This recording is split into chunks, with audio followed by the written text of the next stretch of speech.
বন্ধুরা, ভ্যাসলিনের নাম শুনেননি এমন মানুষ হয়তো খুঁজে পাওয়া কঠিন। ছোট থেকে বড় প্রায় সবার ঘরেই ভ্যাসলিন আছে। কিন্তু কখনো কি ভেবে দেখেছেন, আমরা কি সত্যিই ভ্যাসলিন সঠিকভাবে ব্যবহার করি? আমি নিশ্চিত করে বলতে পারি, 80 থেকে 90% মানুষ ভ্যাসলিনের সঠিক ব্যবহার জানেন না। শুধু তাই নয়, এর অনেক কার্যকর উপকারিতা সম্পর্কেও অবগত নন। সঠিক সময়ে, সঠিক নিয়মে এবং উপযুক্ত তেলের সঙ্গে ব্যবহার করলে এটি ত্বক ও শরীরের নির্দিষ্ট কিছু সমস্যায় সহায়ক ভূমিকা রাখতে পারে। বিশেষ করে পুরুষদের শরীরে 30, 40 বা 50 বছরের পর থেকে কিছু পরিবর্তন আসা খুবই স্বাভাবিক।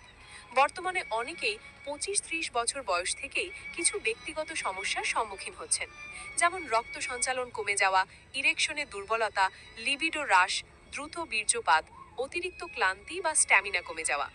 এই সমস্যাগুলো দেখা দিলে অনেকেই সরাসরি ফার্মেসিতে গিয়ে বিভিন্ন যৌন উত্তেজক ওষুধ ব্যবহার শুরু করেন। কিন্তু ডাক্তারের পরামর্শ ছাড়া এসব ওষুধ দীর্ঘদিন ব্যবহার করলে পার্শ্ব প্রতিক্রিয়া হওয়ার ঝুঁকি থাকে। তাই সচেতন হওয়া জরুরি। আজকের আলোচনায় আমরা জানব: 1. ভ্যাসলিন ত্বক ও নির্দিষ্ট অংশে কিভাবে কাজ করে। 2. সঠিক নিয়মে এটি ব্যবহার করার পদ্ধতি। 3.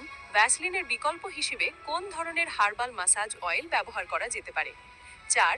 কারা ব্যবহার করবেন, কারা এড়িয়ে চলবেন। 5. ব্লাড প্রেশার ও ডায়াবেটিস রোগীরা কিভাবে সতর্ক থাকবেন।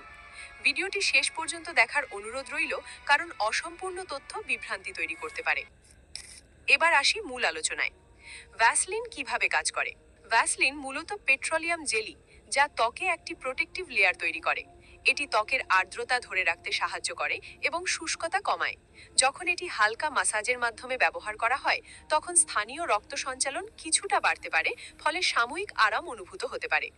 যারা সরাসরি ভ্যাসলিন ব্যবহার করতে চান না, তারা বিকল্প হিসেবে একটি ভালো মানের হার্বাল মাসাজ অয়েল ব্যবহার করতে পারেন। কিছু আয়ুর্বেদিক উপাদান যেমন অশ্বগন্ধা, শতাবরী, সাদা মুসলি ইত্যাদি ঐতিহ্যগতভাবে শক্তি ও সহনশীলতা বৃদ্ধিতে ব্যবহৃত হয়ে আসছে। তবে এগুলোর ক্ষেত্রেও মান ও নিরাপত্তা গুরুত্বপূর্ণ। সঠিক ব্যবহার পদ্ধতি। যদি ভ্যাসলিন ব্যবহার করতে চান, তাহলে 1 চামচ ভালো মানের ভ্যাসলিন নিন। এর সঙ্গে 1 চামচ খাঁটি নারকেল তেল মিশিয়ে নিন। হাতের তালুতে নিয়ে হালকা গরম করে নিন। সংশ্লিষ্ট স্থানে 2 থেকে 3 মিনিট খুব হালকা হাতে মাসাজ করুন। কোনো রকম চাপ প্রয়োগ করবেন না। শরীরের অন্যান্য অংশ যেমন হাঁটু, কাঁধ, পিঠ বা পায়ে ব্যবহার করলে 10 থেকে 15 মিনিট ধীরে ধীরে মাসাজ করতে পারেন। এতে ত্বকের শুষ্কতা কমে ও সাময়িক আরাম মিলতে পারে। গুরুত্বপূর্ণ সতর্কতা: নিচের অবস্থায় ব্যবহার করবেন না। যদি ত্বকে কাটা, ক্ষত, পোড়া দাগ বা ফাঙ্গাল সংক্রমণ থাকে, তীব্র চুলকানি বা অ্যালার্জি থাকলে সতর্ক থাকুন। গর্ভবতী নারী ব্যবহার এড়িয়ে চলুন। ব্লাড প্রেশার ও ডায়াবেটিস রোগীদের জন্য, যাদের ব্লাড প্রেশার বা ডায়াবেটিস নিয়ন্ত্রণে আছে, তারা সাধারণত ত্বকের বাহ্যিক মাসাজ হিসেবে ব্যবহার করতে পারেন। তবে যদি সুগার বা প্রেশার নিয়ন্ত্রণে না থাকে, তাহলে অবশ্যই আগে চিকিৎসকের পরামর্শ নেওয়া উচিত। মনে রাখবেন, বাহ্যিক মাসাজ কোনো গুরুতর রোগের মূল চিকিৎসা নয়। যদি দীর্ঘদিন ধরে যৌন দুর্বলতা, ইরেকটাইল ডিসফাংশন, হরমোন সমস্যা বা তীব্র ক্লান্তি থাকে, তাহলে রক্ত পরীক্ষা ও চিকিৎসা পরামর্শ নেওয়া অত্যন্ত গুরুত্বপূর্ণ। শেষ কথা, শরীরের যত্ন নিতে হলে সচেতনতা সবচেয়ে বড় বিষয়। অযাচিত ওষুধ নয়, বরং সঠিক তথ্য ও সঠিক অভ্যাসই আপনাকে সুস্থ রাখতে পারে।